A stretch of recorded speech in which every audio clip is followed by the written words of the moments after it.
This production is sponsored by The Good Estate Agent. With an average turnaround time of 3 weeks, if you want your house sold quickly, then contact Stefan today on 01942 356 577. Quote Super League Raw for 33% off.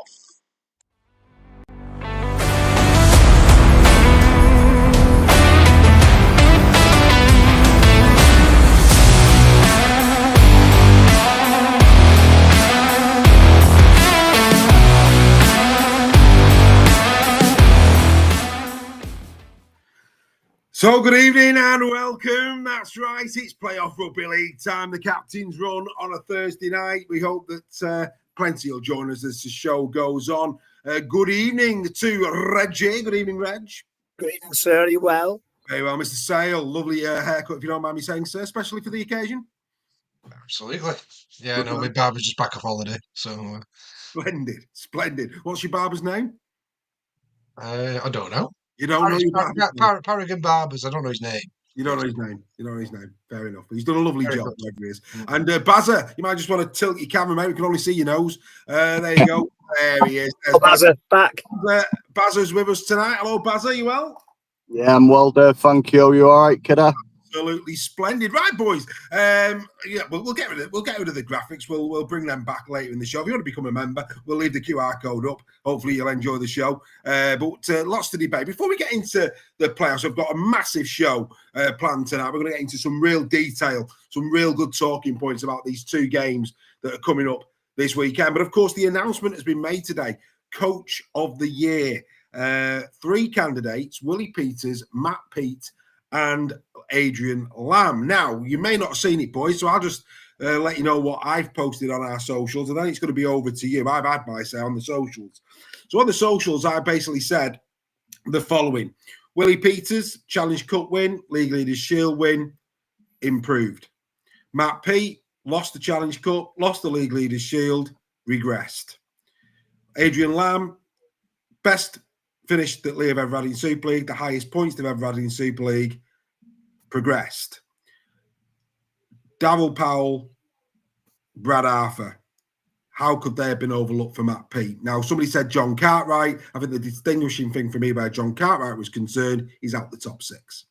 Darryl Powell has superseded John Cartwright in my eyes because he's overtook all FC and he's done incredibly well.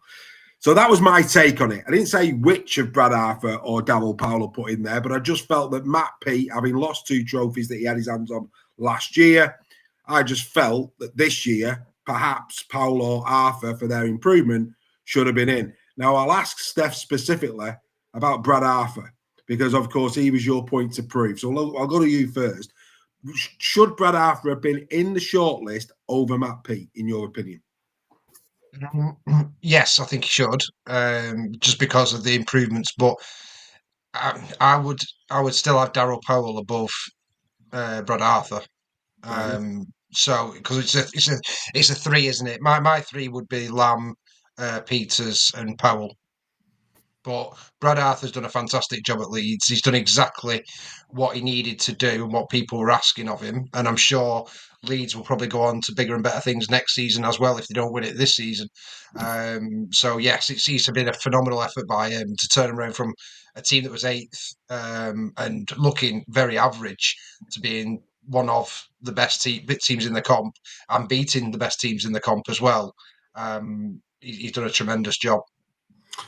Yeah, fair enough. Greg, your thoughts on it? Would you have had Powell and Arthur over Peat this year? I definitely had Darryl Powell.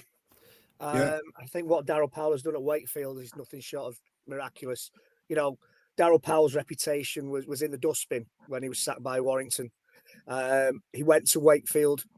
He's turned. They were in a lower division. He's turned them around, and in their first season, they finished in the playoff position. I think Darryl Powell should have been in that final 3. As Stef said, Brad Arthur has done a great job at Leeds, but not as good a job as Darryl Powell has done at Wakefield. We all said that we thought, as with Leigh a few years ago, they wouldn't finish bottom. They maybe finish 7th or 8th, as we said with Leigh a few years ago, and they've superseded that expectation. They've done a fantastic job. So for me, Darryl Powell all day long should have been in that short list. Nick Young is with us, his first captain's run as a member. Well done, Nick. Good to have you coming in. No, absolutely. Now, Nick look, Neil. No, it's definitely Nick. Neil's his Saturday name. But Baz, I'm going to come to you. I posted that across socials, and one of the Wigan, I think one of the Wigan contingent said, well, on that basis, Matt Peat should have won it last year. Absolutely. I'm not even arguing that point. Of course, Willie Peters won it last year, which was a nonsense because, Matt Peat should have won it last year. Now, Willie Peters has got his hands on the first bit of silverware for KR in so long, so I understand why he might go into this as favourite. But what the Wigan fan was saying, on the basis that Peters got it last year, should Darryl Powell get it this year? Your thoughts? On the basis of that, yeah. But I'm not 100% sure how it's decided who gets shortlisted for Coach of the Year. I think it's the coaches. Matty Pitt last year was robbed. He'd done the quadruple, so hands down, he should have got that. Granted, OKR, they had a stellar season making OT. But going on the basis of trophies, if Matt Peat don't get Coach of the Year for winning all 4 trophies, then what's the point in putting Willie Peters in the shortlist? I'd have put someone like Darryl Powell in, because it just goes to show that if you've improved and had an amazing season, you're not guaranteed to win Coach of the Year. But I'd have loved to have seen Darryl Powell in there. Out of the 3, I think Matty Peat this year for me should have potentially dropped out. He's had a good season, but I think what you've got to take into consideration, the resources Matt Peat has got compared to the resources Darryl Powell's got at Wakefield. Now he's got, he ain't got nowhere near the squad Matt Peat has at Wigan, but yeah, he's got the best out of them, and he's produced some cracking players like Kais Faitili and players like that. So you'd expect Darryl Powell to at least get some recognition for what he's done this year. Yeah, I just felt it was worth a debate. I mean, for me, like I say, Pete, at the point of the award being given last year, Pete had his hands on the Challenge Cup. He had his hands on the World Cup Challenge. He was top of the league. In fact, he won the league by the time it got round to actually giving the trophy out at the Man of Steel dinner. It was a nonsense, an absolute nonsense. Yes, Willie Peters had a great year last year, but it was a nonsense. Matt Peat was Coach of the Year in 2024. 2025, Willie Peters, in terms of silverware, his favourite, yeah. But I agree with the Wigan fan who said that, on the basis that Peters got it last year for the improved LKR, yeah. If Darryl Powell walked away with it for what he's achieved, I don't think anybody would have really any argument. But go on, Stef, you want to come back in, mate? Yeah, just on that, I think people will remember Adrian Lamb winning it in 2023. With what he did with Leigh to get Leigh to the playoffs. The big difference is, though, Adrian Lamb didn't just get Leigh to the playoffs; he got him to 5th place in the playoffs, and he also had a Challenge Cup win. So that's the difference between what Powell has done this season, which has been phenomenal, and he should definitely be in that shortlist. But for me, Willie Peters has delivered silverware to a club that's not seen it for 40 years. That's massive, and to do that alongside winning the League Leaders' Shield as well is such an achievement, and that matters so much. So for me, there is only one winner this year, and it's got to be Willie Peters. Yes, well, I don't disagree with that. I think Willie Peters, he's got his hands on silverware. It's another progression of KR. I don't disagree with that at all. Peters should win it. But I agree with the Wigan fan. Why didn't Pete win it last year? He's right. He's right. Whoever that Wigan, it does beg the question, doesn't it? It begs the question. Yeah, he should have won it. He should have won it. He should have won it. Good evening to Gaz Riggs. That's a good name. Gaz, that's the first time seeing Gaz. Hello, Gaz. How are you? Hope you're well. Thanks for joining us. Emma Bailey's with us. Jill, as always, from Canada. Good to see you with us. Already, the quote of the night from me. Anybody who knows what we always put on our Magic Tour T-shirts knows that Rebecca's been paying complete attention, because she's saying this evening, let the playoffs commence. Indeed, Rebecca. Indeed, let the playoffs commence. Right, boys, let's get into it. Lots to talk about. We're going to start with the game that is coming tomorrow night at the LSV. And yes, just to get Bazza and Stef and the Wakefield and everybody else getting a couple of tingles, there it is. The Theatre of Dreams. It's awaiting. It's away. We're at that part of the season now. Captain's Runs graphics change. We're all on the countdown to Old Trafford. Right, let's get into this little beauty, shall we? 6-5 in Super League history between the two teams. You can see there 4-1 last 5 going the way of the Leigh Leopards. Leigh coming in on a 5-game winning streak. Trinity on a 2, but let's not forget KR. There was a KR win in there, which was a cracking win. On that basis, Bazza, we'll start there. You saw Wakey a couple of weeks ago, close quarters, doing a proper job on your team. How fearful should Leigh Leopards be tomorrow night? Oh, very fearful. I mean, going back to earlier on in the season, I think Wakefield did a number on Leigh in their own backyard. Was it 44, 42, 14, something like that? So Wakefield are very, very capable of it. For me, I think this is the tie of the round, hands down. Out both games, and I honestly can't wait to see it. I don't think it's going to be a low-scoring game. I think it's going to be very free-flowing. I think Wakefield may struggle in this without Max Jowett because we've seen the effects of Max Jowett when he come back for the KR game. He absolutely run the show, and the blitz OKR in that first half. So that's a huge loss for Wakefield. But on the flip side, I don't think we know where Leigh stand with Gaz O'Brien, but even if I was a Leigh fan, I wouldn't be too worried about that if they've got Ben McNamara coming in, because he's had to fill in for Gaz O'Brien a few times this year. So I don't think it'd be a massive loss for Leigh.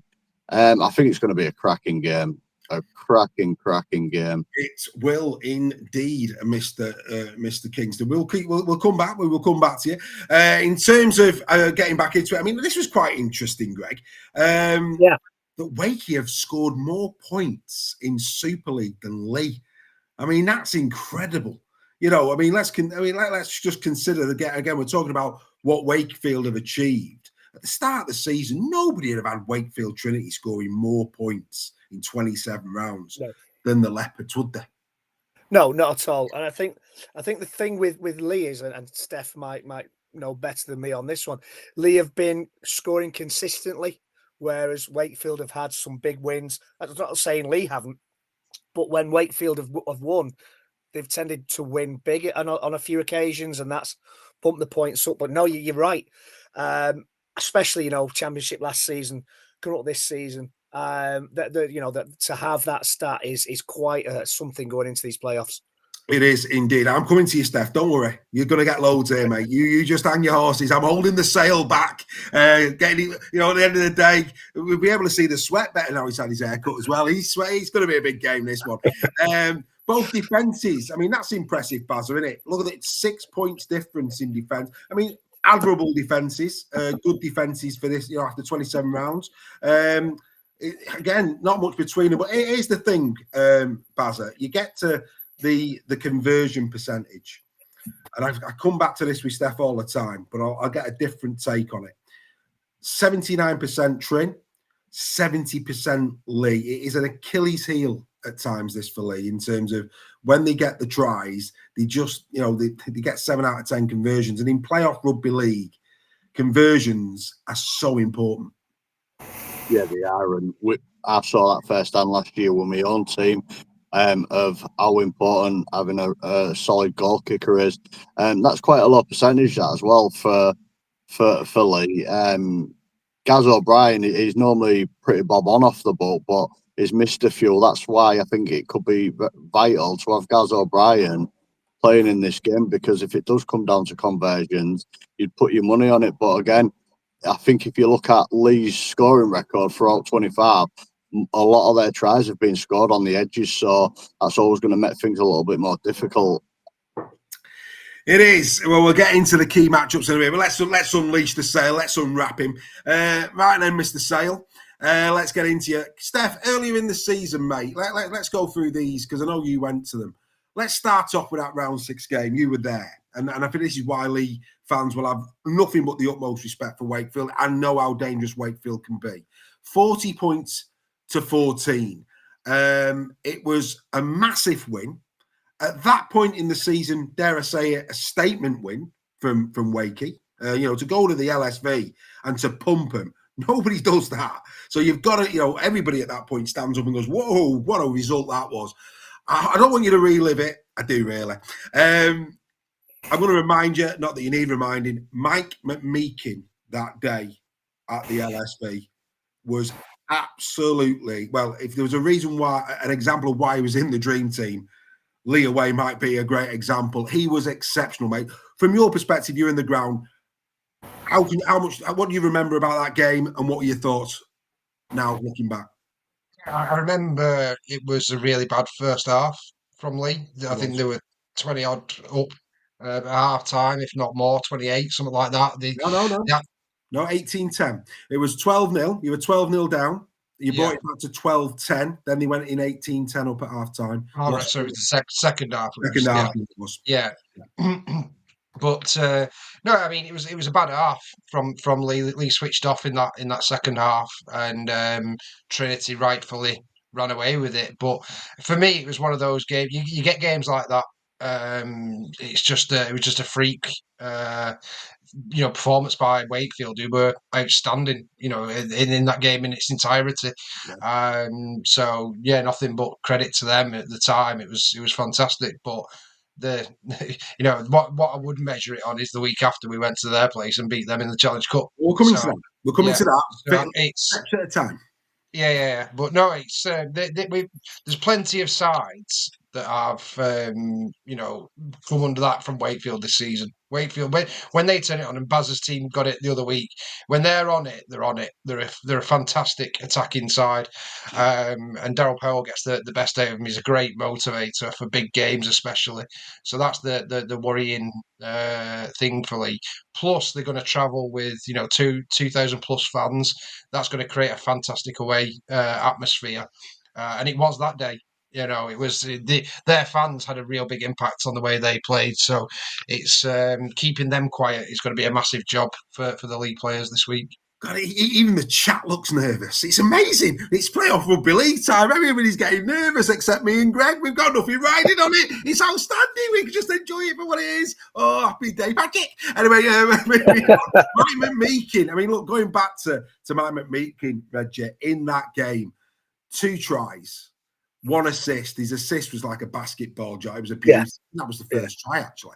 If I remember. Is that when he knocked it kind of backwards? He was on the line and he just I can't. It was a cracking try. I'm trying. Was it Russell? I think it might have been Russell that he set that one up for. Could have been. Cracking try. And then he made good meters in the game. Over 100 meters in the game. Did 38 tackles in the game. McMeekin that day. I mean, I'm not even thinking Joffa weren't there then, was he? That it was too early for Joffa. That wasn't it? Stef round 6. He came. Yeah, we had a few players out that game. I don't think Edwin played in it either. Yeah. There was a few out for Leigh that day. There were, but McMeekin exemplary. And actually, again, Greg, if you remember, not only McMeekin exemplary, but in the second half, John Stone. My apologies. John Stone.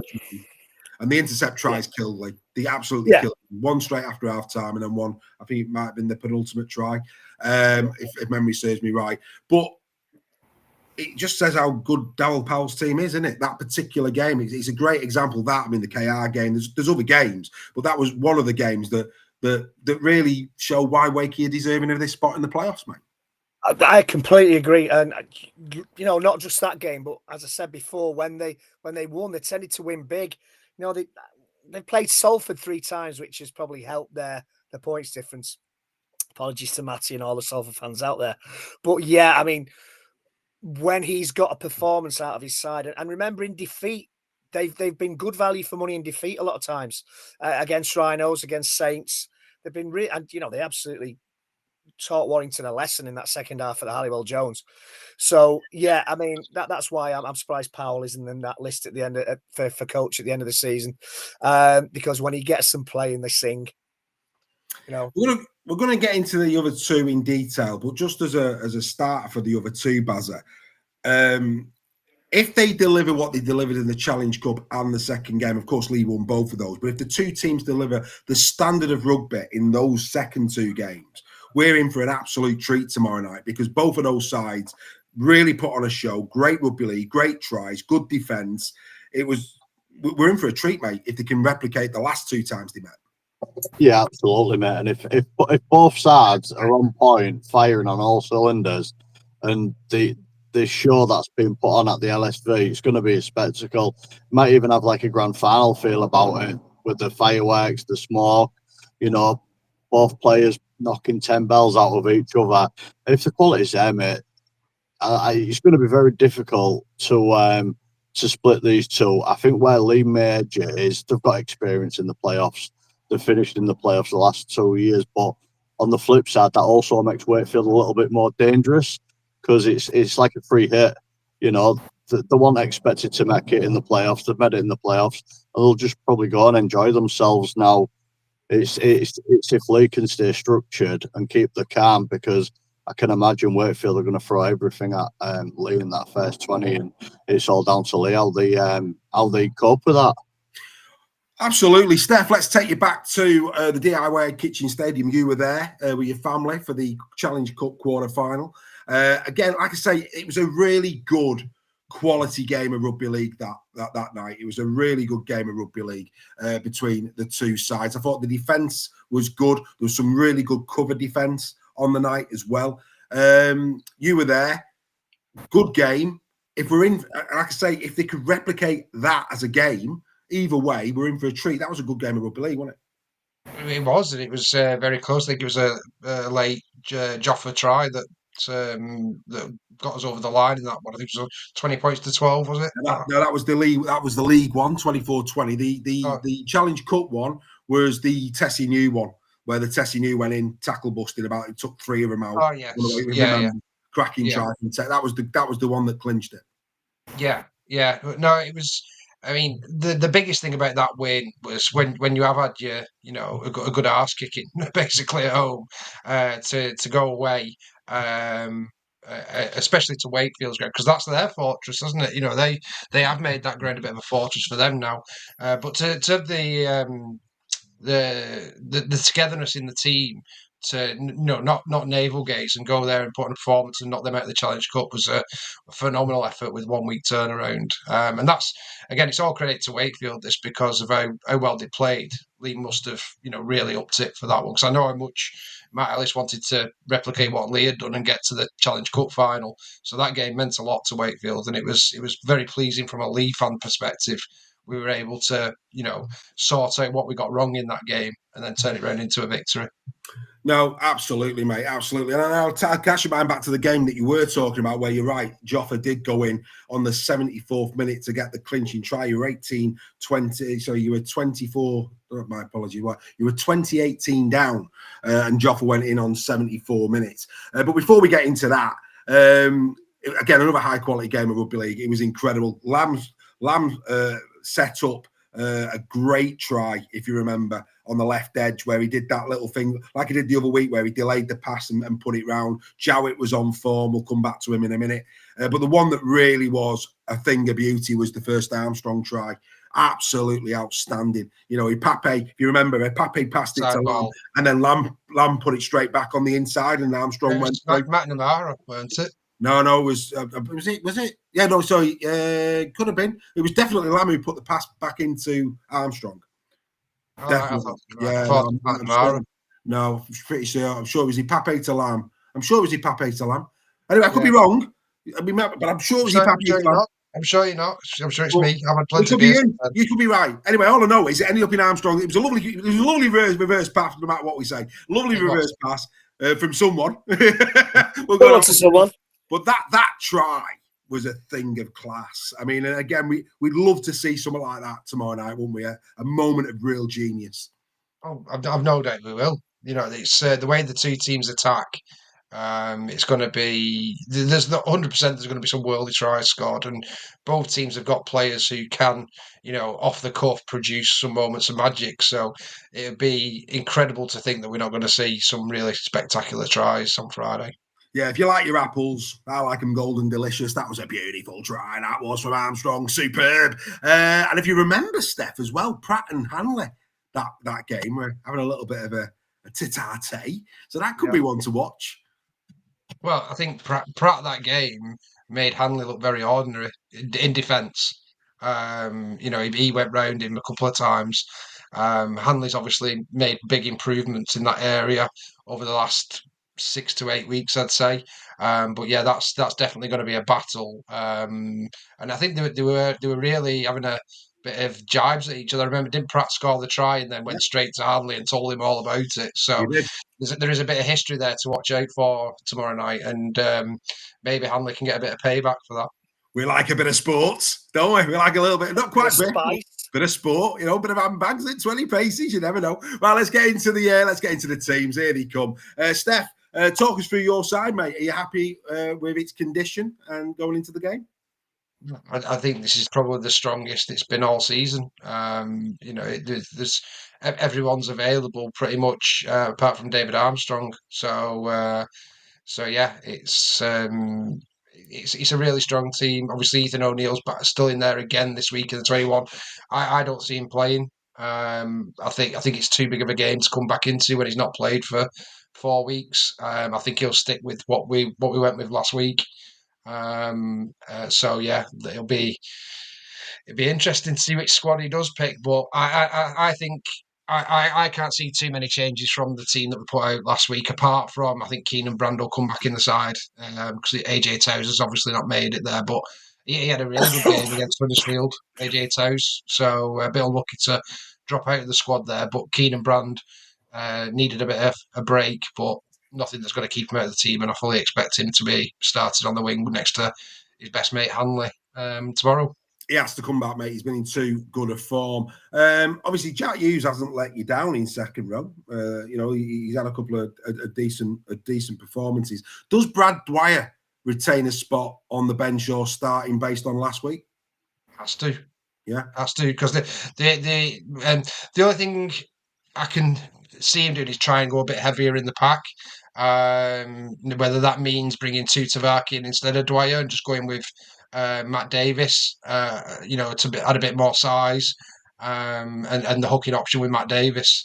But I think that'd be a mistake. I think Brad's played really well. He's really given Leigh something these last few weeks, especially in attack and giving defences something to worry about, and also allowing Edwin to go in at 13. So that'd be the way I would play it. I'd stick with what we have been doing, but Wakefield have got a really good sizable pack, so he may want to bring Tutavaki in or Penne.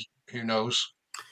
Absolutely. Greg, let's take a look at the Wakey squad. Of course, I mentioned it in the opening piece that he did. Max Jowett not there. Had in game 3 of the series thus far against Leigh. He was outstanding. In fact, the second game in the Challenge Cup and the third game, he was outstanding. Rourke will come in. Yes. Which gives them something different. Now, we've seen Bailey Hodgson, as good as he is going forward, a bit susceptible at times under the high bomb. The big skill that Rourke brings to this game is that ability to catch over his shoulder. For me, that is a big problem for Leigh. They've got to make sure that we've almost, was it against Warrington where you saw Charlie coming in and helping him? I mean, yeah, I think it was. Yeah, I think you're right there. Yeah. Do you see a bit of that maybe, the elder statesmen like Charlie, just to take a bit of heat off Bailey, will position themselves in a way that they could bail him out or go, bail him out, bail him out. Do you think they could do that? I think you see a lot of wingers these days who will do that throughout the game, not just at Leigh. You've got Thewlis will come back and help Dufty because God, he needs it at Warrington. So so I think that is part of the modern wingers game, that they will help the fullback to take the high balls. But you're right with Josh Rourke. It's not a bad deputy to have, is it, coming in the playoffs? I think he's. I think he's a decent replacement to come in. He's safe at the back, as you say, under the high ball. He's maybe not as dynamic, but he will certainly be safe. And I think that will still give confidence to the rest of the Wakefield team going forward. Just like Julie Andrews, she had confidence as well. High on a hill will only go to Bazza. You look at this Wakey team. A lot of players this year have really upped their game. I mean, Liam Hood being a case in point, we'll come back to him in a minute when we compare him with Edwin Ipape. When they brought the likes of Jaden Myers in, who may feature, of course, because Walmsley's not there, so Jaden might get a shot at this one as well. They really have stood up well, some of these lads, haven't they? Yeah, they have, mate. And the biggest one for me is Kais Faitili. But I think one massive miss for Wakefield, especially in this game, is Corey Hall. Is been a revelation for Wakefield this year in the centre spot. And again, he can slot into the wing position as well. So he's a huge miss for Wakefield. But Jaden Myers, I think I saw him first hand at Huddersfield when Wakefield played Huddersfield, and what a great player for a young lad as well. A lot like Owen Dagnall. So yeah, they've got some gems in there, but again, these are all young boys, and it's going to be a massive occasion. And at the LSV, can they hold the nerve? I dare say they will, but I don't know. Looking at that Leigh side, mate, looking at them now side by side, I really do fancy Leigh for this one. I think the Leigh fans will be. I think it should be a cauldron. You know, it really should, and I think the Leigh fans need to make it as such. I mean, this is playoff rugby league now. You know, we know the atmosphere is superb at Leigh anyway, but I think even Leigh are capable of taking it up a degree or two, and I think that's what they need to do to let Wakefield know right from the get go. You know, you've come into the Leopards' Den. That's what they call it. Make it the Leopards' Den. You know, feast on the bones, boys, is what I would say. But you know, incredible. So I mean, just finally on that Wakefield team, massive bonus to the likes of Kai Rodwell, who's been missing for most of the season, played very well as well when he came back. Good to see him in right at the death as well. And I hear your point on Corey Hall, but you know, Stef, I like Corey Hall. I think Corey Hall has developed again this season. I've watched his career with great interest. I know he's been passed around a few teams. I think this year at Wakefield, he's very I'm not comparing him with Hanley, but he's improved. Like Hanley's improved for Leigh. I think Hall is on that improvement trajectory as well. But a game of this magnitude, I think that Oliver Pratt and Cameron Scott just look a bit more solid defensively than Corey. I think Corey, from an attacking perspective, could maybe offer him a bit more, but I think defense, and it's been the same problem with Hanley, who's improving in the same area. I think there's a lot of parallels between Hall and Hanley because defense has been their Achilles heel, great going forward, but sometimes the defense lets them down. So, do you think it's a better thing that they've got Pratt and Scott? I think that's more solid for them defensively, and probably one going into a playoff game. You'd want that centre partnership rather than Hall, I would say. So I don't see that being a problem for them. Two very capable centres. Pratt had Hanley's number, you know, like I said in the previous game. So that's going to be really interesting. Hanley's definitely got a point to prove against him. But I do feel sorry for Scott going against Tessie New because that's going to be a tough day to the office for him. Mate, feel sorry for anybody going up against Tessie New, not just Cameron. Oh, dear me. I tell you what, I'm not being funny, Mister. Where's Sarah? Where's Sarah? He looks, you know, he looks good tonight, does Stef, doesn't he? You know, with his new haircut. I mean, May Sarah's not in the chat. Remember, he's not got his white top on. She's lost. That's it. It's the top. It's the top. That's what it is. It's the top, Greg. It's the top. Of course it is. Anyway, lovely. Looking dapper there, Mr. Sale. You're looking dapper. Right, let's get into some head-to-heads. Here we go. Has to be this one to begin with. Has to be this one to begin with, of course. The big one, when it matters most, is what I've talked about. These two players this season have been quite simply the backbone of their team. They have been the marshals. They've been everything's gone through them. And boy, have they both delivered. But this is when it matters. The old 27 rounds, all well and good. Now's the time to deliver. Look at what they've achieved. I mean, look, Lockie Lamb, 45 try contributions, incredible. And like we always say, look at how many times he's made the break and all the rest of it. It's not an accurate start, that incredibly impressive. It can only get better. That said, Mason Lino, by any standards, 23 assists in a season, 5 tries. It's a great effort. I think Lino, whilst I think Lamb is a more attacking threat in terms of with the hands, would you concede, Stef, that Lino maybe is a slightly better game manager on his day? Would you go there? No, not as a game manager. I'd say he's got a slightly better attacking kicking game, right, which Lamb's improved on. But as a game manager, absolutely not. Lamb runs everything that Leigh does. Simple as that.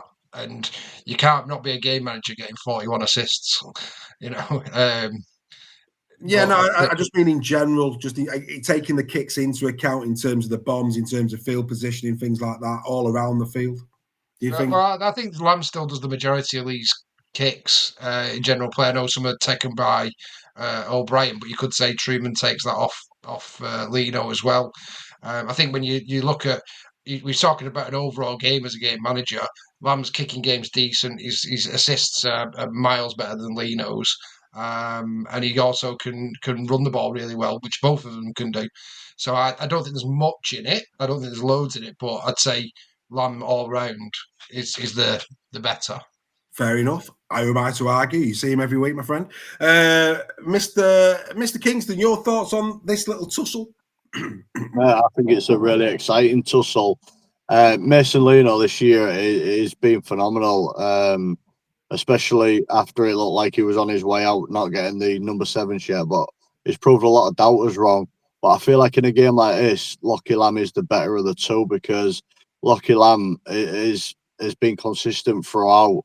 Now, we've seen when Wakefield have had bad performances, a lot of it has come down to when Mason Lino has not been on. He does have an error or two in Mason Lino, so I think that's going to be key in this game. If Mason Lino can keep his head and really play that off the cuff stuff, I think it does put Wakefield within a shout. But I think overall, the composure of Lockie Lamb steering his team round the park, I think Lamb's the better of the two, and I think Lamb's going to be key in this game. Fair enough. Greg, I will give you the first word on the next one, but before we move to the next one, who do you give the edge to here, Lamb or Lino? Lamb. Lamb is, as Bazza and Stef have said, Lamb is by far the better player. What you get with Lamb is constantly involved in the game. From what I've seen of Leigh and from what I've seen of Trinity this season, Lamb will be involved in the game more than Leigh. Lino tends to kind of, I wouldn't say disappear, but kind of he's more explosive. As Baz says, Lino tends to, or Lino's what you put on the kitchen floor. Lino can sometimes, you don't know he's on the pitch, and then suddenly he'll explode and do something. Whereas, and this is going from what I've seen in this season, whereas Lockie Lamb is involved in almost everything that in the go forward from Leigh. So, yeah, I'd get Lamb has definitely got the edge on these two, but Lino's got the potential, I've said it, to be a game changer. So, well, Ever Bailey on that one. Ever Bailey's going Leigh for the win. We wouldn't expect anything less, Ever. Wouldn't expect anything less. We hope you're well. Right, let's go to the second key one. Liam Hood, great season, Greg. Great season. Yeah. I mean, his last season with Wakefield Trinity, we know he's moving on. I mean, look, there's no comparison in terms of statistics between him and Edwin Ipape. There's absolutely none at all. But ruck control is going to be really important for me. I think there's two good packs. Yes, there's a lot of emphasis on the forwards to get a quick play the ball, but ruck control is going to be very, very important. And we've seen shades from Liam Hood that he can play on this stage on Friday night. We know Edwin can. We know he can. But I think it's only right and appropriate we give Liam his raps. A solid hooker, yeah. There's no more praise you can give to a hooker than the solid. They know when to.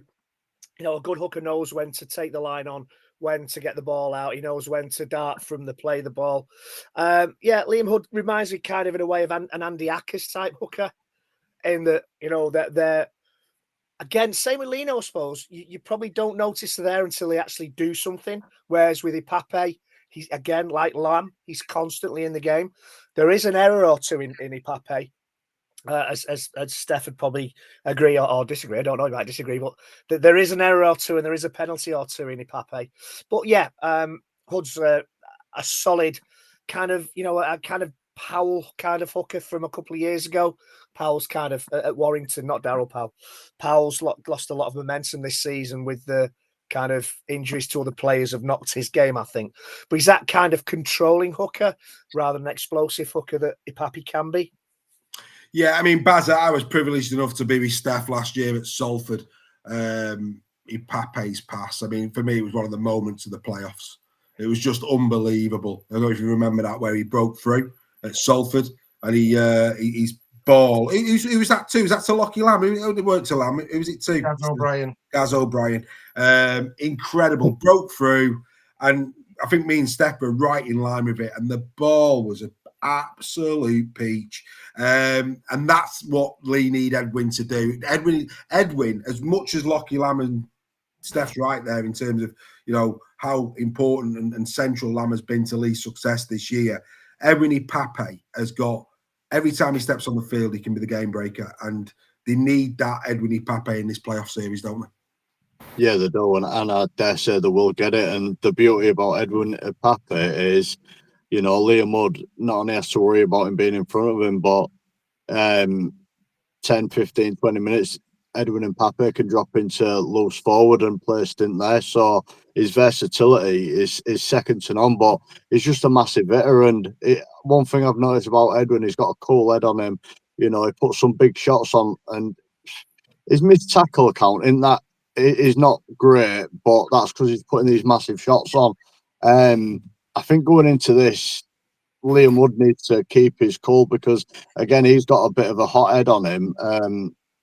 You don't want him getting done for dissenting, something like this, because he is a fiery little sod, but he's a cracking player as Liam Wood, and Wakefield are going to be sad to see him go. But Edwin and Pape, he's got this game for me between him and Lockie Lamb because of his versatility. And even when Edwin leaves the field, if they bring Brad Dwyer on, which offers a new dimension to the Leigh attack. But yeah, Edwin and Pape, it could be the difference in this game. Stef, I know that, as much as we all admire Edwin, this season, he's been a bit up and down at times. He's had a good season. He has. I mean, we spoke about players like Wardle, haven't we? Who has had a good season, just not quite where you expect them to be. And Edwin probably the same this year, not quite where we expected him to be. But that said, if he can deliver 3 back-to-back performances, that'll be long forgotten at the end of the season, won't it? Well, he's been carrying a knee injury for about 6 or 7 of those weeks, which obviously affected his form. But you look at those stats on the left-hand side there, and someone who's been injured and playing injured, it's not a bad return, is it? So no, we've not. But I do agree, we've not seen Edwin at the levels we saw him at last season, which earned him a 6-year contract with Leigh.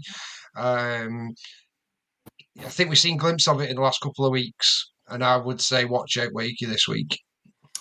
Fair enough. Right, we'll stay with you, Mr. Sale, because now we'll move across to the fullbacks. Again, another really good little tussle going on here. I mentioned it earlier in terms of the fact there's no Jowett. It does create another problem for you at Leigh on Friday night because we know what Josh brings. Again, very, very interesting comparing and contrasting these two. Again, statistically, you'd say absolutely it goes the way of Hodgson in terms of the numbers he's produced. But like I say, that catch over the shoulder, there's no doubt for me that Wakey are going to attempt that at least a couple of times on Friday, and this lad's going to need to stand up to that, isn't he? Absolutely, yeah. They're not daft. They'll be doing the video work, and they'll see. He has got the ability to knock a high kick on. But what I would say is it's probably amplified. Because he's done it a few times now. He's averaging probably one a game, if that, at the moment. What we're not seeing there is the 30 others that he is catching and then running 30 metres upfield. So from what it is something he definitely needs to work on in his game. But he is still, it's his first season starting, and played in multiple positions as well. So majority of the time when Armstrong was there, he was playing centre or wing.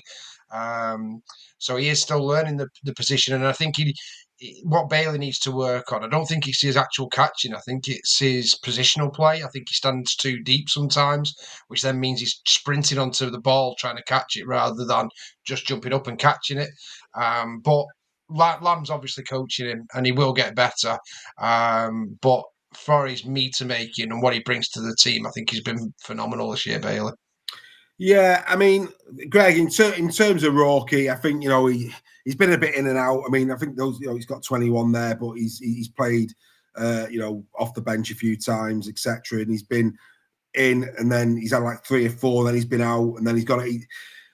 For me, he's a player that needs to be in, week out, get the combinations to really make it happen. But the problem is he's got Jowett in front of him. If Wakey were to win tomorrow night, it's hard to think that Jowett doesn't get selected for the semi-final.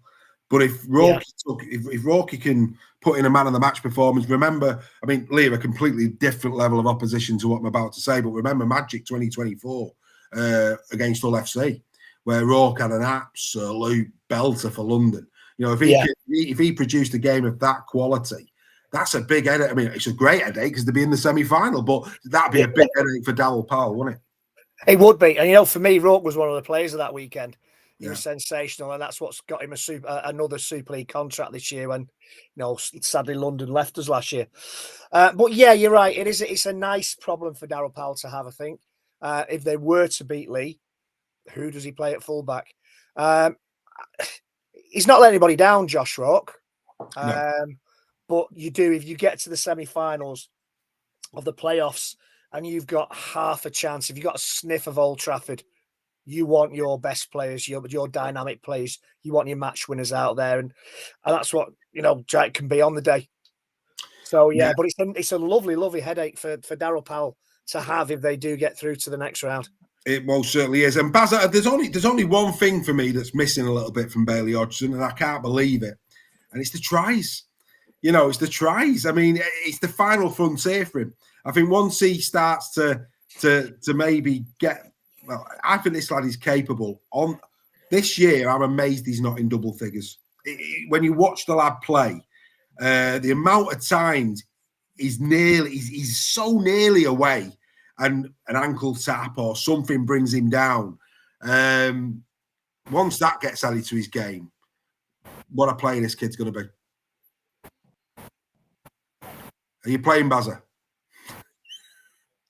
Has Bazza gone? He's froze.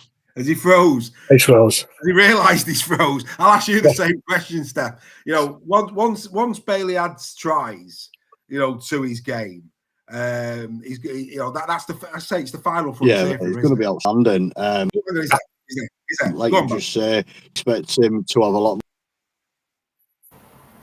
Oh, he's gone again. I was going to say, Steph, you said that without moving your lips. You did. Go on, Steph. You help Bazza out, mate. I think Bazza's getting a couple of signal problems there at the truck stop. Go on, mate. He's you're absolutely. It's a great observation because we see it every week.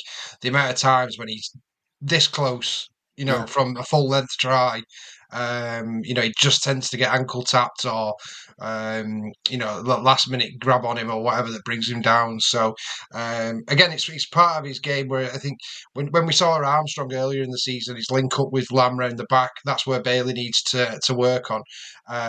You know, he has got a few assists there. But he's still learning. This is the thing. He brings a lot to the Leigh side in terms of carrying that ball out of a kick from the attacking side. Absolutely. But he does have elements he needs to work on in his game. Catching the high ball positioning is definitely one of them. But also in attack, his positional play needs to be a little bit better. And where he is going on that arc a bit further out. And I think we will see more tries from him next season. You know, I think with all these players, when we see the potential, we all agree that he's got the world at his feet, Bailey Hodgson. He could turn into a really good player. He needs a breakout game, and I think this game tomorrow could be a breakout game for Bailey. Yeah, absolutely. Could be a breakout game for many of them, mate. I mean, like I say, what a game. I mean, and you know, we could go through second rows. We could go through so many different ones. The last one I want to talk about, because I genuinely think it'll be a miss of us not to pay homage to the boys down the middle. This has got the potential to be just seismic. I mean, it really does. I mean, incredible stats. I mean, you look down that. I mean, you can see there the carries, the meters, and the tackles there on a per game basis are diluted them down a little bit. But I mean, you know, tries, great return from the Wakey boys from front rows. Incredible return. I mean, just to clarify how many appearances these lads have had. McMeekin 24, Fiatilli 26, Joff has had 15 and scored 5 tries, which is incredible when you consider you know, the amount of games the other two have had. bring Bazza back on. Stay with us, Bazza. Stay with us. But yeah, so in terms of offer, Joffa, he's done 15, and Mulhern's done 20. So the two Wakey boys have got 4, 6, or more in Joffa's case on them.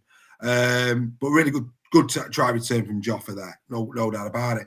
In terms of the bus, again, when you take into account only 15 games for Joffa, very potent, as is Fire Tilly. Probably advantage Leigh there.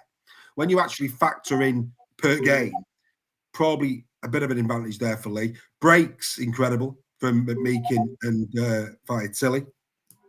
Look at the tackle percentages. You know, these are big lads who do big minutes. They don't miss much.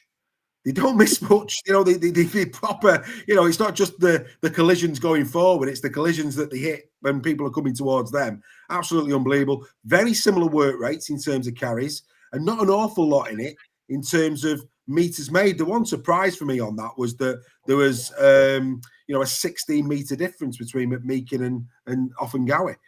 Because, you know, Joffa, for me, you look at the size of the lad, you know, it's only when I break it down for things like this, you go, I was probably expecting that to be a little bit close, which again tells you why Mike's been selected in the dream team. Bazza, as you've just come back and you've just seen what we're doing, mate, we'll get you straight back on. This is just going to be colossal down the middle, isn't it?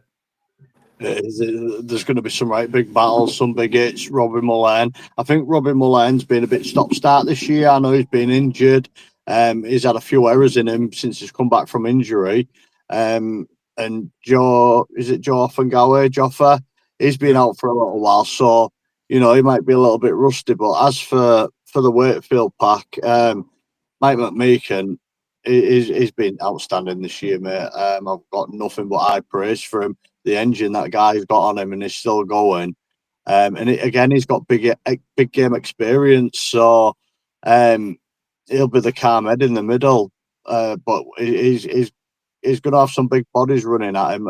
Not only Joffa and Robbie Mullane, but he's going to have Edwin and Pape to deal with as well down the middle. So it's how the likes of Mike McMeekin and Kais Fire Tilly hold up against them, but. I can't look past Leigh's pack because it so on paper, mate, it's so much more dominant than Wakefield's, but that's taking nothing away from Wakefield's pack. That's a big shout. Would you agree with Bazza, Stef, that your pack is that much better than Wakey's? I'd say they've both got different aspects to it, and I think they can cancel each other out. Wakefield have got a great pack. Really, really good and very mobile and can do good minutes as well. So you know that's something that definitely plays into their hands. So yeah, I don't see much difference in the two forwards. I think this game's going to be won in the backs. Yeah, I think for me, I think you're right. I think the tries will come on the edges, but I'll go back to that ruck control, Greg, and the lads down the middle. I do think early doors it's going to be a war of attrition, and I think whoever comes out on top of that war of attrition will then, because of the tired defence on the other side, that's where the gaps and the edges will come into play. Would you say? I agree 100%. I was going to say earlier on, I think the pack that dominates early on will be the team that wins the game, whichever pack can get on top early on, because I think they have got fairly equal packs. I mean, Joffa up against McMeekin, Mulhern up against Fire Tilly. You know, there's not a lot in it. I think Joffa's probably got less meters because he's played about 10 less games maybe than McMeekin. Yeah, their averages, mate. Yeah. So it evens out that in that way then. But yeah, as I say, it's vitally important that the forwards gain whichever side gains dominance up front, down the middle, to open up the field. And I agree with Steph. Once that pack is on top, then to open it up for the backs.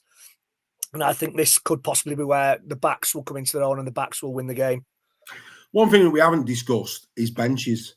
I think in games like this, the bench is so important. And when they actually rotate that bench, I mean, again, this is where the likes of Adrian Lamb and Darryl Powell will earn their corn.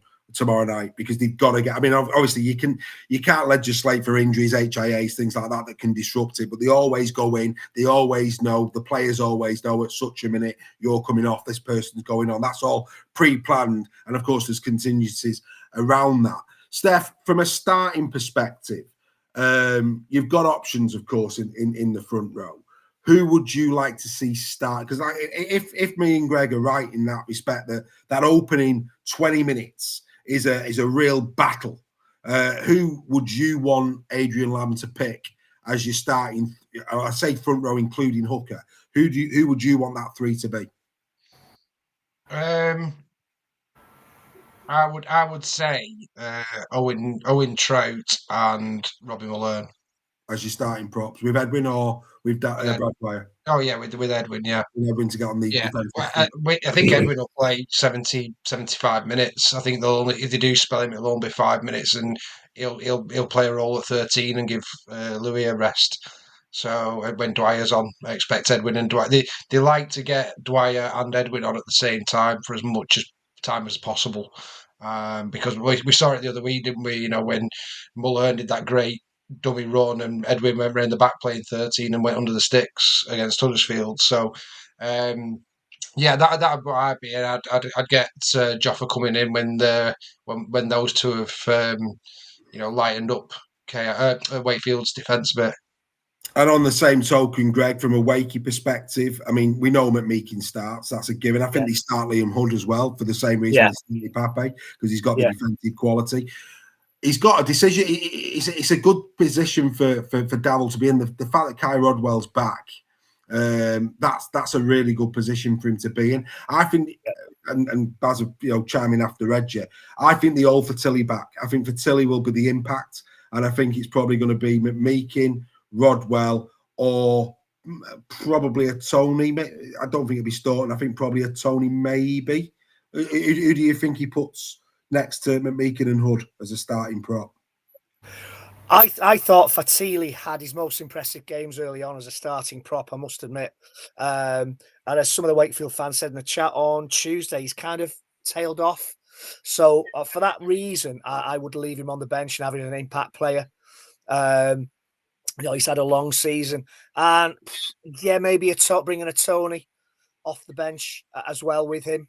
So you start Rodwell for size alongside McMeekin with Hood. Yeah, Bazza, we know that Darryl Powell likes Rodwell. He's been gutted that Rodwell's missed so much of the season. He really backs the lad. Would you expect Rodwell to start the game up front with McMeekin? Yeah. Again, he's been out for a long time. What was it, 4 or 5 months? So pretty much all the season, mate. Yeah, pretty much. Yeah, it's quite a long stint. I don't know. I don't know if he'd be best off coming off the bench, because with it being such a big game and the guy's been out for a long time, how many games has he been back now? 2 or 3? Handful of games, yeah. Yeah, he's played well. He has played well. He's played well since he's come back, to be fair to him, yeah. He has. Yeah, he has. But again, I'm on the other side of it. I think I'd start with Fire Tilly, because if Leigh get a roll on down the middle, I've seen it again first down with my own team. Once Leigh get a roll on and get on top of it, it's very, very difficult to get back into the game. So I think for a steady ship, I think it'd have to be McMeekin and Fire Tilly for me to start. Thank Lord we're not coaches. All I will say is this: as a neutral, what a treat! What a treat tomorrow's going to be. These two teams, there's not a lot in it. There's really not a lot in it. It's going to be fascinating. They've delivered 2 wonderful games already this season. Playoff Rugby League. Wakey've got nothing to lose, absolutely nothing to lose. They're going into the Leopards Den, which will be a fortress on Friday night. Those Leopard fans will be singing loud and proud. We know that it's going to be a spectacle, as the game deserves it to be.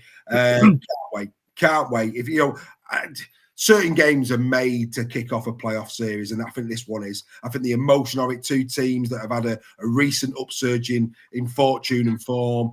It's just a wonderful story. All the turmoil that Wakefield and Leigh fans have had over the past however many years. And here we go, opening the game, 2 wonderful sides. And let's be fair, 2 sides that play an attractive brand of rugby league. When they're on, they're on. This should be a belter. Can't wait for it.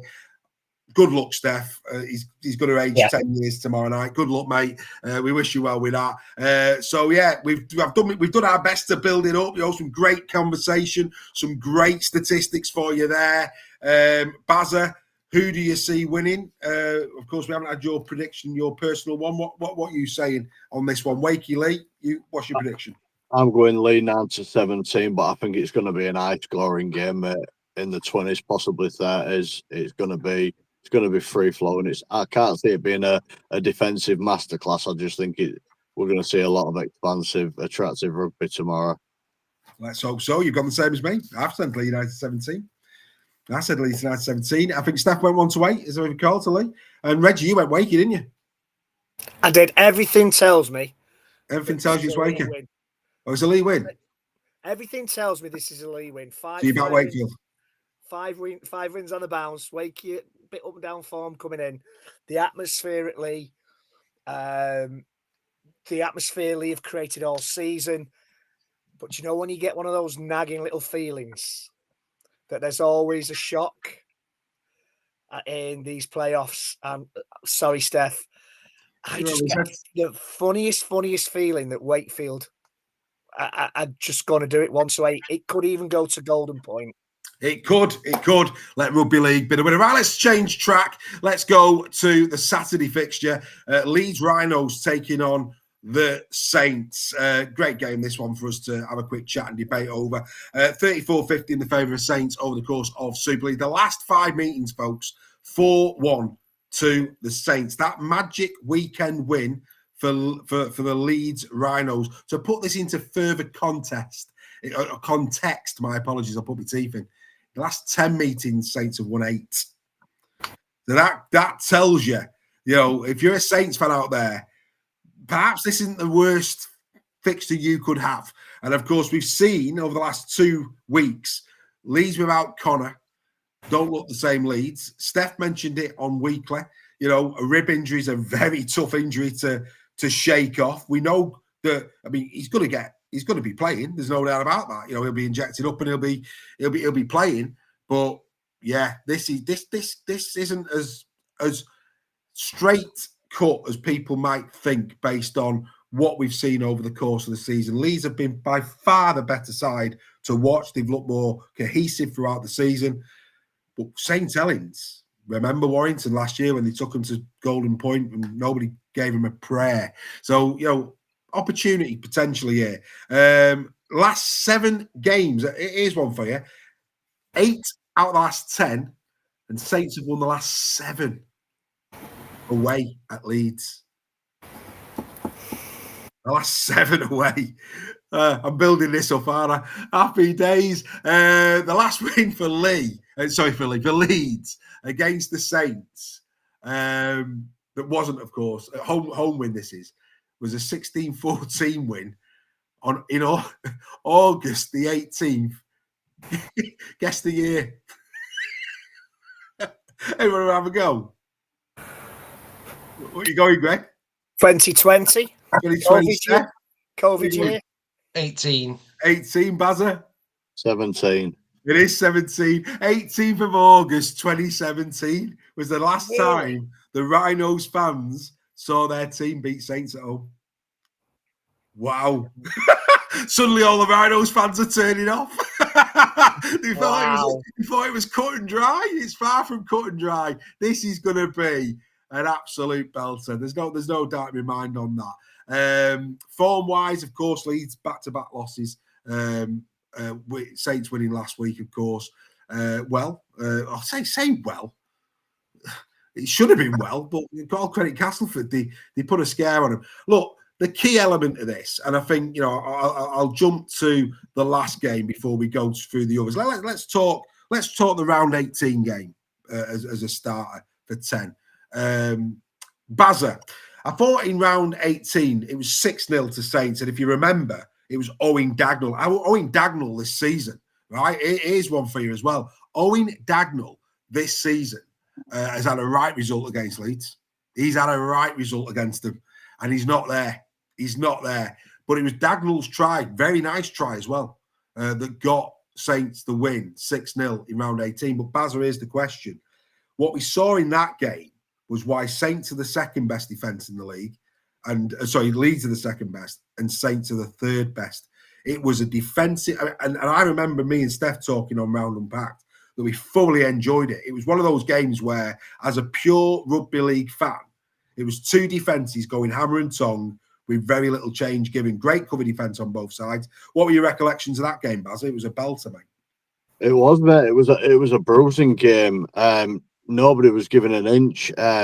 If I remember rightly, in that game, Jake Connor had a few mistakes in him. He did.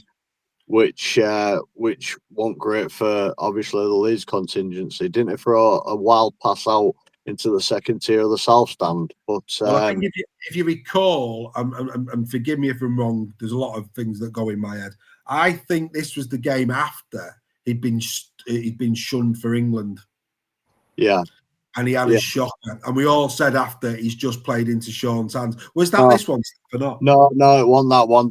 When he got shunned for England, Leeds came to Craven Park and Jake Connor run the shot Craven Park. Is that right? Like, no, I thought he had a shocker. The week against Saints, he did. Yeah. But anyway, go on. No, it was a great game, and that's pretty much what I'm expecting. On Saturday, very much the opposite of the Leigh Wakefield game. I think it's just going to be a tight bruising encounter between them both, because no matter what you think of the Saints, they've had a really good quality defence this year, but losing Owen Dagnall, it has been huge for them. But they've got Lewis Murphy coming back in. I think the thing for me, which I'm going to be intrigued at, if they bring George Whitby back into the side, because he's been doing really well for Halifax in the championship in the playoffs. So they've got a right to recall him. So I think that'd be interesting to see if St Helens bring George Whitby back, especially for his kicking game, because that's where St Helens have lacked in the last few months. Hold that thought. We might come back to that in a few moments' time. But a great game of rugby league that. It was one for the purists. Let's go back to where we all were, Greg, St James's Park, weekend. A game of controversy. Let's not forget that. It was a game of controversy. Speaking of Lewis Murphy, the yellow card that he got for supposedly kicking out. I think it was a little bit generous to say the least. A key moment in the game as well, because if you remember, Saints were coming on strong, and was it just before or just after half time? It was after half time, yeah. After, wasn't it? Yeah. It was, yeah. No, yeah, it was a very, very controversial decision. And as somebody's put and as Jake's put in the chat there, the two times Leeds have beat Saints have had a player sin-binned. So that goes to show the dominance that Saints have had in this fixture. I mean, Saints can count themselves very unlucky that day. I think they would probably think they were the better side, but if we're going to be fair and consistent, their ill discipline let them down on the day at Magic Weekend. I mean, if you remember, Leeds got out of the traps really early, really early, and played really, really well. They also had a disallowed try, if you remember, in the second half. Saints again. I think Stef, you were there. Yeah, they did. Yeah. You were there. That was the Saturday, wasn't it, Steph? Was it the Saturday, the Saints game before you left, or you'd left for the train at that point, I think. But there was a disallowed try in the corner, and I think it was for obstruction, and we were like, "Oh, I don't know about that." Yeah, I don't think I saw it, this one. No. I said there was a bit that went Leeds' way that day. Don't get me wrong, there was, and of course, at the time, Saints were very much in the pit at that moment in time. They were doing it really, really tough. But like I say, they started so quick. Gannon on the left edge, and I think it was Gannon after that. Gannon went in. They were up very early. I think they were up 2 tries at about 20 minutes in, and Saints at that point had a real battle on their hands. And the Murphy one for me, that was a bit of a shocker. I thought I didn't see it as a yellow, but other people did, and it's all about opinions, isn't it? At the end Wasn't there a similar incident the week after? And nothing came of it, I think. It's either a game the next day or the week after, where there was a very similar situation, and it was waved away. There was just waved play on. Yeah. I think Lucky Miller had a good game that day, if I remember correctly. Yes. Oh yeah, I mean, he's had a good game most games, mate. Yeah, but I think he shone in that game, and Riley Lum as well. Riley Lum was playing in that game. I think he got a try on the day, if I remember. Yeah, well, and do you know what? That's a really, really good point. Actually, that's a really good. I was going to go to Stef, but he's disappeared. He's disappeared. He must have knew he was coming on. But no, you're right about Lum, because he scored at Magic, and he scored, of course, in that game at the Totally Wicked, and that's an option. Of course, we'll get to the squads in a minute. Let's move forward to round 15. Bazza, St Helens 18, Leeds 4. This might have been the game where this might have been the game that I was thinking of where Connor was concerned. I can't remember. I'm sure it was a Saints game. Anyway, 18-4. This for me wasn't about the tries. I mean, it wasn't about the tries. This was the game, Bazza, where Ryan Hall intercepted and Harry Robertson came from left to right, charged him down, and right on the line, held him up. Dagnall finished it off, and they put him into touch. And that, from that point on, Saints never looked back. Yeah. Now you've said that, I remember that well, because I think Mark Hill said it very well. 5 years ago, Ryan Hall wasn't getting caught that day, but it just shows the determination from Harry Robertson not to give up. That was probably one of the tackles of the season. But that game again, once St Helens got a sniff, they just weren't letting Leeds back in, and that's the thing with Leeds this year. If they end up being behind early on, they seem to struggle to find a way to come back, and that was a prime example of it. But fast forward to the second half of the season, what we're seeing from Leeds is they're the dominant ones. I don't know. You'll have to go to Red Deep, but going back to that round 15 game, since they've got one over Leeds every time, but it's a year for records to be broken, and maybe Leeds can do it. Maybe it's going to be very, very fascinating. Well, didn't Leeds go into that game on the back of quite a decent run as well? Well, I mean, Leeds were in form. Saints about 4 or 5 on the bounce, aren't they? Saints proper didn't, mate. It was again, and that's it. I mean, as good as Leeds have been this season, they have been prone to slipping, and it's a fascinating game, this, because you've got one team, Leeds. Stef's back. You can answer this one, Stef. You've got one team, Leeds, who have been more consistent than Saints all season, but both of these sides have shown vulnerability in big games. Can Saints do it again, do you think, Stef? Do you think the Hoodoo will be alive and well on Saturday? Yeah, I mean, Saints defensively are a really good side. It's their attack that's not really been to their standards this season. But that guy on screen there's a big impact player for him. Percival could be the difference. But also the other person in Ash Hanley, but my only concern for Ash is he's not featured for a few weeks now. He's obviously been out with an injury. So that I mean, I'm sure we'll come on to battles in a minute, but that's a fascinating one for me in terms of if those two do go up against each other, two huge players for both teams. But in terms of can Saints do it? Yes, they can. History tells us that they can beat Leeds, and they're probably one of the only sides that would be not that fussed about going to Headingley. They used to play in there, they used to win in there. So it's if Saints can, I think Morgan Knowles as well is going to be massive.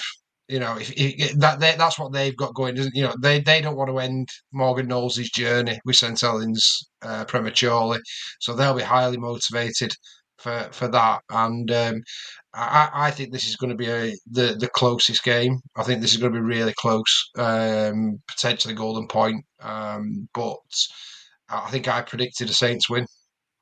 I think the thing with this, Greg, is that this has got all the makings of being, dare I say, it could be a classic, but for all the wrong reasons, if that makes sense. Are we going to see wonderful tries. I don't know. I don't think so, though. I think it's going to be a really tight and compact field. I think defence is going to be critical. Both have got great defences. I think it could be a classic, but not for the right reasons. I think you're looking probably for the word attritional. Possibly. Yeah. A bit like the opening Leigh Wigan game where it was 0-0, but it was a great game. Errors on both sides, all that kind of stuff. Whereas Leigh Wakefield has got the potential, he said it again, to be a try-fest. This could very well be one. This could be 2 or 3 tries, and that's it for you. I think the difference, in fact, I'll come to you in a minute, Bazza. That's a really good point Greg has made there, Stef. Is the difference between these opening playoff games this? But Wakefield and Leigh will walk out on that field with the sole intention of winning. And these two will want to stifle the other. They'll have the respect because of the history and because of who they are and where they are currently. These two potentially, one of them now might get a blowout. Watch that happen. But this side of it, could that happen, Steph? Where these two go on for the first half, we just need to stay in the game, and then try not to lose it. Yeah, and then in the second half they can't get going. If you know what I mean? Yeah, I think so. I don't see it being a massive points fest at all, this game. I think it will be quite edgy. But they've both been there before. They're so used to these types of games, aren't they? And I know Leeds have not been in the playoffs for the past couple of seasons, not had a home playoff for a very long time. So I think the crowd is going to be massive in this one. If Saints can get on top early and nullify that headingley crowd, they'll be taking a big following. Saints always travel well. That Western Terrace will be bouncing if Saints can get an early lead. So, I think you're right. I think defence is going to be massive in this one. In the league game, I think Leigh will be quite edgy. Leigh got to the semi-final last year, didn't they, against Wigan? So if they don't progress, that's seen as a backward step for Leigh. Whereas Wakefield go into with nothing to lose, which makes Wakefield incredibly dangerous. There's nothing more dangerous than an underdog with with the license to go out and play. But back onto this one. No, you're absolutely right. I see it being a game of chess rather than a game of drafts. The other thing as well, looking at the squad, Bazza, and we'll go into some head-to-heads now. But before we do, I'll just put your brains on this. We know that if Connor plays, Connor's a risk, and it's a risk they have to take. There's no doubt about that. They have to take that risk. But does that shackle Brad Arthur a little bit in terms of his bench? Does he have to put Jack Sinfield on the bench for this game, which again could dilute the bench a little bit in terms of, ideally he would probably want to go heavy in terms of, the artillery, the big lads. Do you see that happening, Bazza, where he's got to have a plan B and have Sinfield on the bench in case Connor breaks down? I do feel like he will have to have a plan B going into this because Saints will have done their homework. They'll know his ribs are tender. They'll know he'll be on injections.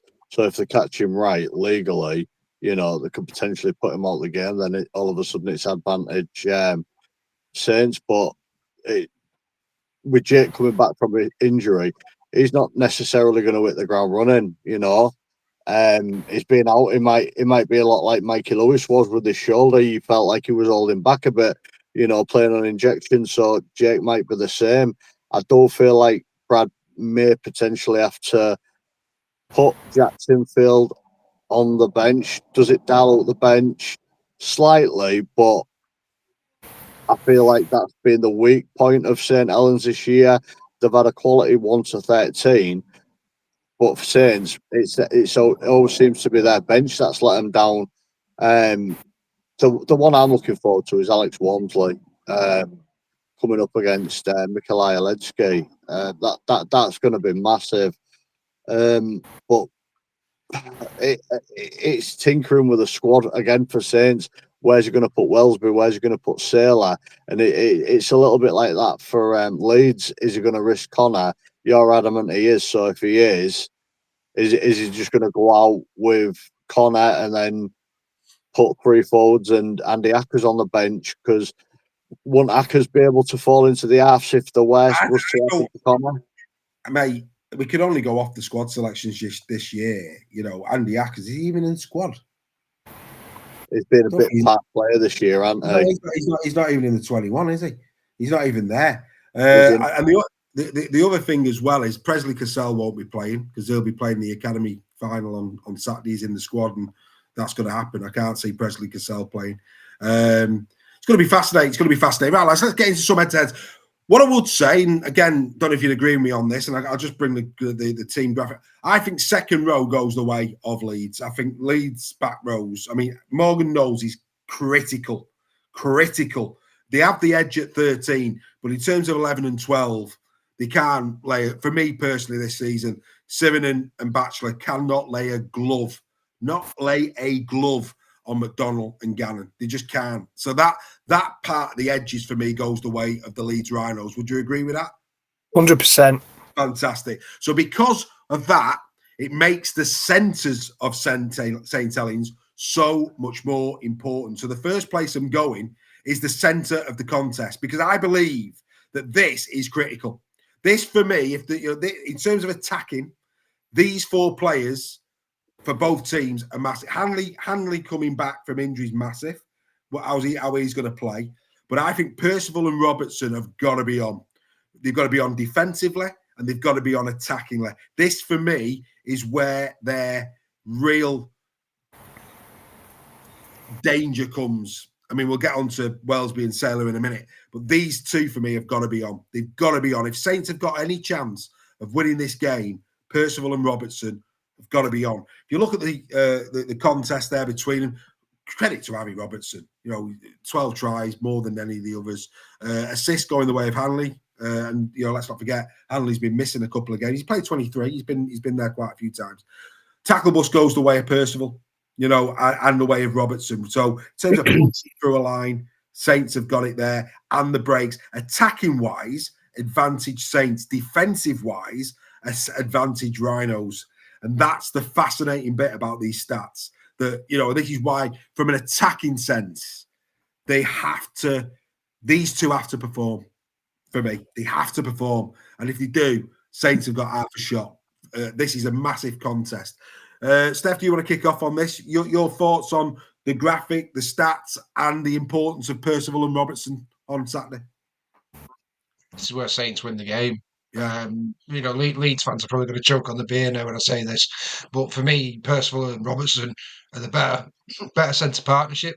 I would take those 2 over Ash Handley and Newman. Ash Handley's been great moving into the centre this year. I still think he's a winger.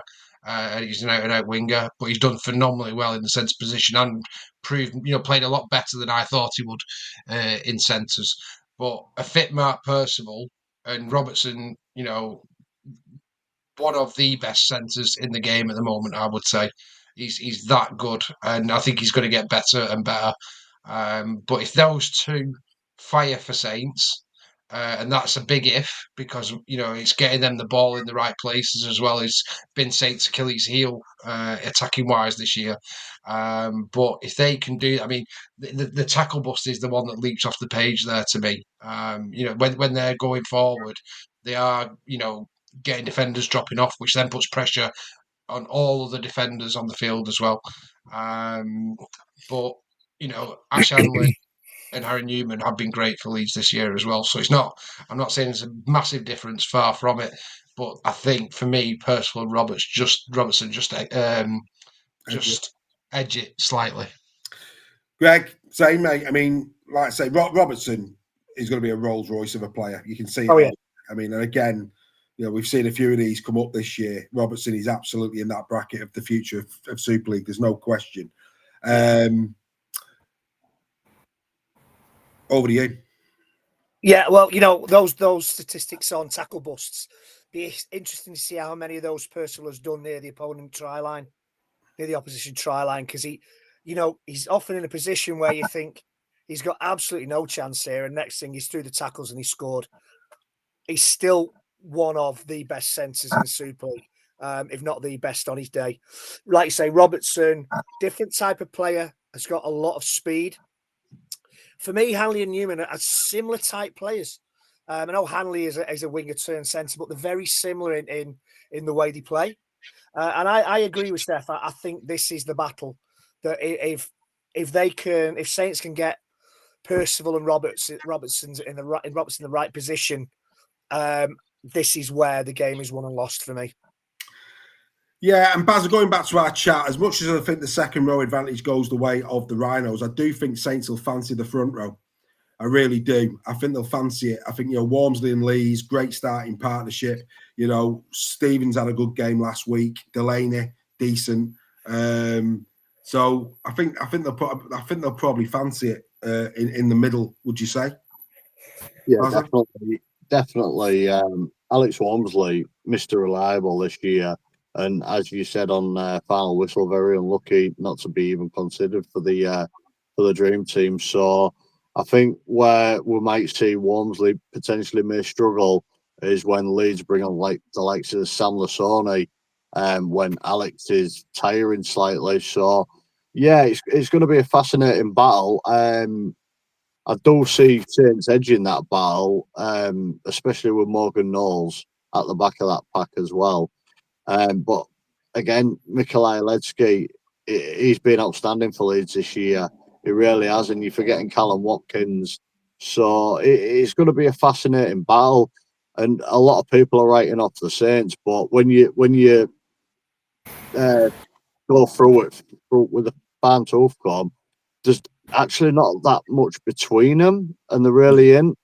And I think what let Saints down in 25 for me is some of the team selection, and it all goes down to the Sailor Wellesby debate. So between Hold that thought.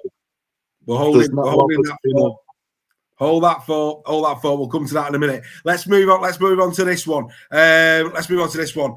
England head-to-heads again. They're going to crop up during the course of this playoff series. This time it's the turn of Jared O'Connor, who I felt deserves to be in the conversation. I don't think he will be in the Ashes, but he deserves to be in the conversation. And Davil Clark. This, again, pivotal in this game. Two very, very good players. Jared, more defensive. Davil, that breakneck speed from dummy half. Unlike our friend on Weekly who said he can't pick a pass and what have you. I disagree with that. I think Davil's still got a very good all-round hooking game. Greg, you saw Davil in his pomp really at Warrington. Yeah. Two different styles of hooker. Jared O'Connor is going to be very important defensively, no doubt, and will do big minutes. But again, if Saints are going to, beat the Rhinos, they need Davil Clark owning the ruck. Yeah, again, this is another one of those key battles that I think Darryl Clark will relish. And as you say, but look at Darryl Clark's tackle efficiency, 95%. Yeah, it's good. That's pretty good going. He's not made as many tackles, but he's completed slightly more. So yeah, Darryl Clark has been an absolute class player, still is class. May have lost a yard of pace, but not that much.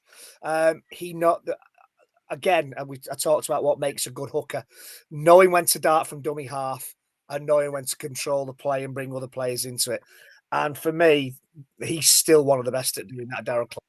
And you're right, two different types of hooker, a defensive controlling hooker, an explosive playmaker of a hooker. So it'd be interesting to see how this one plays out. I think Darryl Clark will still have the edge in this battle. Well, we will but see, gentlemen. We will but see. Very conscious of the time. So if it's with your permission, gentlemen, we will move on. Just very quickly, who comes out on top in this one, would we say? Greg, Clark, are you? Oh, Clark, for me, Darryl Clark, yeah. Steph? So, mate, Jared O'Connor. You're going Jared on this one. Bazza? I'm going Daz Clark. You're going Daz Clark. Fair enough. For me, I think Jared O'Connor defensively needs a big opening 30 minutes just to give Rhinos a little bit of a solid foothold in the game. If he does that, he could be key. Right, Bazza, I'll come back to you now. I'm ready for you. Here we go. Paul Wellens, a season-defining decision. Who does he put at fullback and why? We know Lachlan Miller is in great form, highest tackle buster in the league, highest meter maker in the league, 9 tries, 10 assists, 16 breaks in there as well. We know what Miller brings. On the basis of these statistics, we all say that Jack Wellesby's best position is fullback. And we know that Tristan, a couple of these tries were against Salford on the edge, and of course in that opening game. So the tries may be a little bit out. But you have to say, Bazza, Tristan's stats on paper are pretty good.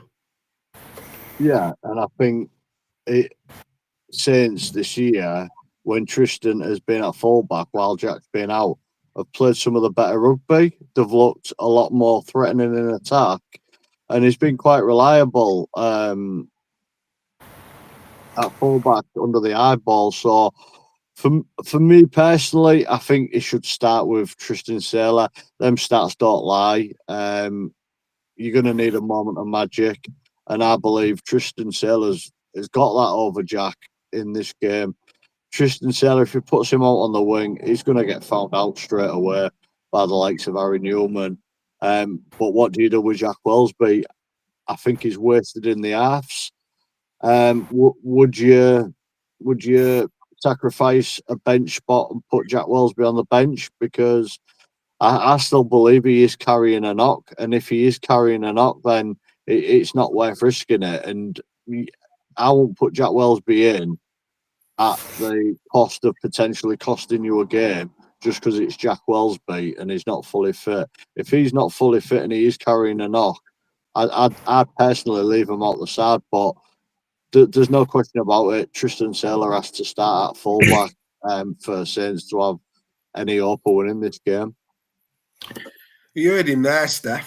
Your thoughts on what Bazza just said over Jack starting on the bench? Could you see that happening? I don't think so. I think both these two need to play for Saints in the starting 13. And for me, it's not about fullback; it's about 6. Both of these would do a great job at fullback. Doesn't matter which one you're putting at fullback. Wellesby's played better at 6 than Saylor, so it's an easy decision for me. I'd put Wellesby at 6, Saylor at fullback. Fair enough, Greg. Your take on the dilemma? Yeah, I'm with Stef on that one. I think Wellesby at 6, Saylor at fullback. When Leeds lost, oh dear me, who was it? A couple of weeks ago where Miller missed a kick. Was it Cass? Who did they lose to? Catalan, thank you. I knew it started with a C. Miller, by his standards that night, didn't have as good a game or as perhaps he's had all season. We'd expect Miller to nail this, wouldn't we? We'd expect nail. He's and again, if Connor's not 100%, Miller, they need Miller to really kick in and deserve it. He's had a great season, so we know what Miller's going to bring. And I'm with you, Greg and Steph. I think Tristan Saylor starts at fullback. Now, I'm sort of lying by saying this is a season-defining decision because Bazza, you could be right. I used to say you're wrong, but the consensus is Saylor's fullback and Wellesby's going to start 6. I think this isn't the decision that is going to be defining for Paul Wellens. I think the decision that's going to define him is what he does at 7. And I think he has to pick this lad. He has to pick this lad. Now, everybody was surprised that Halifax beat Oldham. They beat Oldham because of this lad. Yep. This lad, absolutely. Go and watch the full game. I watched it today in preparation for this show. And let me tell you now, what I saw was a player that was far better than Championship Rugby League. He went in there and he bossed it. He was running. He was up for it. There was a play in the ball and he was changing sides. He was on the move all the time. His kicking game. St Helens have not had a kicking game like that all season. He had it on honestly, he had it on a shoestring. His kicking game was immense. So, St Helens fans out there, for me, this is the decision. It's George Whitby and Jack Welsby. That, for me, would send shivers down the spine of Leeds Rhinos in the changing room, because that is a real attacking force. Is Whitby in the squad, Dave? I didn't see his name. Is his name in the squad? Well, if he's not, he's got to recall him and get him in. Surely he's in. I don't know. Is he not there? Oh, well, there you go. Well, I didn't see that. Well, can he still recall him? I saw Whitley and I thought, oh, he's recalling young lad. They'd lose an interchange. They'd lose an interchange. Right, well, on that basis, I would say now advantage Leeds, because I thought he was in there. It was obviously Whitley I saw. Yeah, I made this for me was the decision, and he's not made it. I could be wrong, but this is, for me, what I saw this lad do against Oldham. And people say it's the championship. What this lad did against Oldham, at Oldham, go and watch it. For a young lad of his age to have just gone into that side and play the way he did. This, for me, had he made this choice, I think the kicking game would have been better. The game management would have been better. Leeds would have been more fearful. I don't think Leeds are fearful of a Johnny Lomax, Jack Welsby, Mbai combo. They will be Welsby. But you put Whitby next to him, and all of a sudden you've got an handful. You've got a real handful. And I think this was the time, and it looks like what Paul Wellens is doing, he's going with experience, which, as we've seen with Flanagan, Hodgson, Jake Fulis, all these players this year, Robertson, Dagnall, the list goes on and on. There comes a point where you've got to go, no, I'm going to go with a lad. I'm going to go with him. So, over to you. I can't, but I'll be honest with you, I put half of this together while I was working today. I've literally had an hour to put the show together. So, I thought it was Whitby, not Whitley. So, that's on me. It's all right, Dave, because I saw it and I looked and I thought, oh, the young kid's in. And then when I looked again, I thought, oh, no, it's Whitley. It's Whitley. It's a big error. What's your thoughts? Well, sorry, Greg, go on, you carry on. No, I was just going to say, does he start with Lomax or Mbai? That's the decision. If Whitby is at 6, he could very well put Wells. Knowing that, he could very well put Welsby at fullback and Sailor on the wing. With Mbai and Lomax in the middle. Yeah, I can't see it, but he could well do that. So does he start with Lomax or Mbai in the middle with Welsby if that's what he goes with? Well, Mbai for me, I mean, he's had a couple of really good games in Mbai where he shocked you how well he's played. But actually, the majority of the games, if we're going to talk about the majority Bazza, Stef, I'm coming to you, mate. The majority Bazza, I think Mbai is he's just not. He's not dangerous enough, is he? No, he's not got that off the cuff unpredictability about him, and his kicking game over the last few weeks hasn't been there, in my opinion. And another thing you got to look at, putting him by in the half, so is going to spell Daz Clark, especially if that happens to him in game, because Mbai's been the standing hooker. So I'm kind of gutted about George Whitby, because I mentioned it earlier on in the show. He's been fantastic for Halifax. So I genuinely thought he was going to be in that squad, and I was kind of excited to see him play. So yeah, on that I'm very, very disappointed. But as for the halves, I don't know what he's going to do now. To be honest with you, I don't think Jack Welsby's lit it up in the halves. I think they've messed about with the halves too much this year. There's no synergy between them. Yeah, you shouldn't be in your first game of your playoffs and not have a settled spine. And Saints haven't got a settled spine. I mean, judge my body language, Stef. As a neutral, I am devastated by that. Yeah, it's disappointing, but when you look at the likes of Flanagan, Farrimond, you know what they've done this year, because the coaches had a bit of belief in them and, you know, back them to go and do it. I've not seen the lad have a bad game. No. And he's gone out to the championship, as they all should do. at that age, and because that's where it's such a good competition to, go again. It's a different game, the Championship. It's a lot tougher in terms of the knocks you get and the hits you get, off the ball. It's slower and a bit more grubbier. But that's what brings them into, men's rugby league. You're not in the academy anymore. You're playing senior rugby. But I think Wellens has really missed a trick here. Not just for this selection, but in the season in its entirety. Yeah, I agree. Because I think he's good enough to, and I think, I don't want to speak on behalf of the Saints fans, but I'm sure they would have accepted, given where they've been this season. They know it's not going to be. Even the most optimistic Saints fan knows that they're not going to win the grand final this year, and I'd be amazed if any Saints fan thought they were going to win it. So this was a perfect opportunity to bring. You've got quality there. He's got the Reggie potential to be your starting 7 for the next 10 years. So did you see the game? Did you see the Halifax Oldham game? Yes. Yeah. He was phenomenal. It is a different level Super League, but we've already seen in the game he got man of the match in one of the early games he played in. Mate, he played in a dinner suit. He did. Yeah. And what they're doing is they're fudging by putting in Bai in. And Bai's not a 7. He's not got the kicking game to be a 7. And this is where we come back to the Harry Smiths and the controlling and your game management we were talking about earlier on with Lachlan Lamb and Leigh.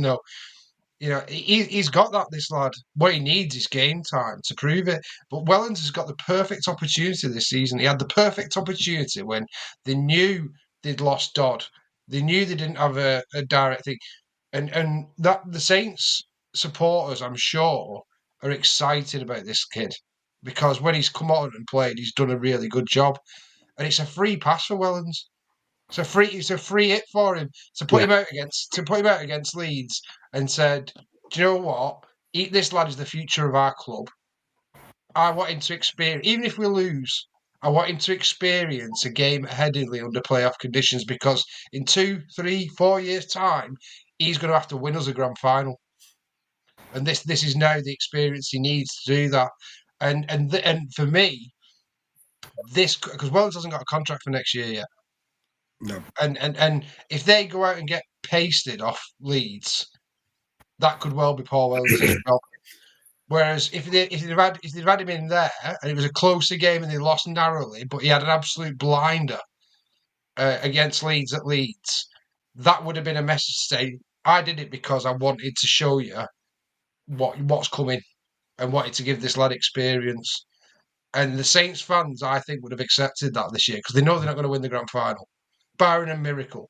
Well, in the same, under different conditions, like what Burgess did at KR, wasn't it? I mean, Warrington fans have gone away having seen a young Warrington side go up against the league leaders and give them a game.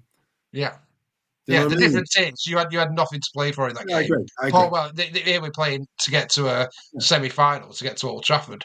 So there is a slight difference in that, but I get your point. And Ewan Irwin, I thought, really stepped up to the occasion against KR. He had a really solid game under, massive pressure, and the atmosphere. I've never heard it as quiet and stressful at times in that game. It was a real eerie feeling around Craven Park. Obviously exploded when everything happened, which was fantastic. But that's the whole point. These sometimes with these young lads, and I think Luke Robinson was guilty of this with Flanagan. Yeah, when he took him out. Yeah, he took him out, but he was having a blinder and he took him out. They don't need protecting at this age now. They're in a professional environment where they're full-time training with these. They've got the senior pros around them now and stuff like that. It's not like they're going to college while the first team are training. They're in the first team. They're training with them week in, week out. So they need to, sometimes you just need to unshackle them and just go, do you know what? Go out and play. And look what's happened with Farrimond when that's happened with him. He's more, similar age, only 19, Farrimond. Got out and ripped it up when he's played for Wigan. So that's where I think, if I was Paul Wellens and my job was on the line, I would be saying, Yeah. There you go, Whitby. You get me a contract, Whitby. You go out and show them what you can do. And I just fear for Paul if it turns out like we all remember Magic, how toxic that turned for Paul. I just hope for him it doesn't turn out the same way on Saturday. I still think Saints have got a chance of winning this. Oh, I do. Even without, Yeah. but I Have a think better chance with Whitby. they would have had a better chance with Whitby. Yeah. Devastated. I'm genuinely. I'm sitting here. I've got no love lost for Saints. I'm genuinely gutted. I'd have loved to have seen Whitby play Headingley on Saturday. I really would. Unbelievable. I mean, nobody's given Paul more, moral support than I have this season. But I think that's a big old goal. That's a massive OG. Wow. I'm deflated. I've loved the show, and I'm going off it deflated at not seeing George Whitby. Sorry, Dave. Feel guilty now. Gutted. You could still bring him in after Paul watches this. You might still bring him in, and they'll lose an interchange, but won't happen. I think that's the difference so far between Wigan and Saints. If Saints are in the Wigan are in the semi-final, and the worst happens to Bevan French, Matty Pete won't think twice about putting Jack Farriman in because he trusts him and he knows he's good enough. Well, he did in the show. Yeah. And he's good fan last year. He's older than back. Anyway, let's hope that this can cheer us up. Over to you, Stef. Are you sick and tired of winning your bets every week? Want to contribute to the bookies' Christmas party? The bets to ignore when predicting the score. Ladies and gentlemen, it's time for Bet Stef.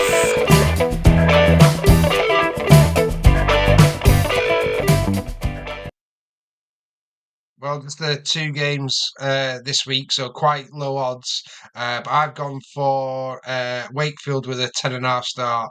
I think the game's going to be closer than that of the LSV. I think it's going to be 1-8 either way. So that's why I've took Wakefield plus 10.5. And I've gone Saints plus 6.5.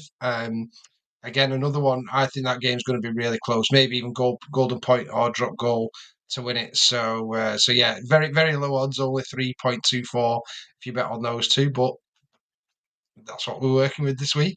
But that has been mitigated a little bit because I've gone for 4 try scorers this week rather than 3. So in the Leigh Wakefield game, I've gone Josh Charnley and Tom Johnstone to score a try. And I've also gone for Dion Cross and Sam Lizzoni to score. Apologies, we've cropped off the actual odds what that returns. I'm just seeing if I've got it. No, I've not. It's big though. It's about 200 to 1, I think that, which is bonkers. But yes, so there you go. There's Bet Stef for this week. Well done, Mr. Sale. Well done, Mr. Sale. Outstanding as always. Can't beat a bit of Bet Stef, can you? Here come the boys. Can't beat a bit of Bet Stef. So there you go. That's it. I mean, look, what a bonus for you. No rugby league on a Thursday, and we do a captain's run that is as long as a weekly. I mean, come on, folks. You can't knock it, can you? We deliver for you here at Super League Raw. Hopefully that's... What's that, mate? What's your predictions for Leeds Saints? I can't remember where did I go for that? Not that mine matters now because I can't win it. Not that I'm bitter in any way. I went Leeds 1-8. I went Leeds 1-8. Stef went Saints 1-8. Greg went Leeds 1-8. Leeds 9-17. Greg went. What are you going, Bazza? I was Saints 1-8, but seeing that about Whitby, I'm gonna have to swear towards Leeds 1-8. All I know is this. I think tomorrow night's going to be brilliant. I think that should be a cracking game. I don't think that's going to disappoint us. I think that's going to be really, really good. And, George, mate, if you're watching, George, you've been done some. You should have been playing, mate. I'd have loved you in that Saints Fed v me on Saturday. All I would say is this.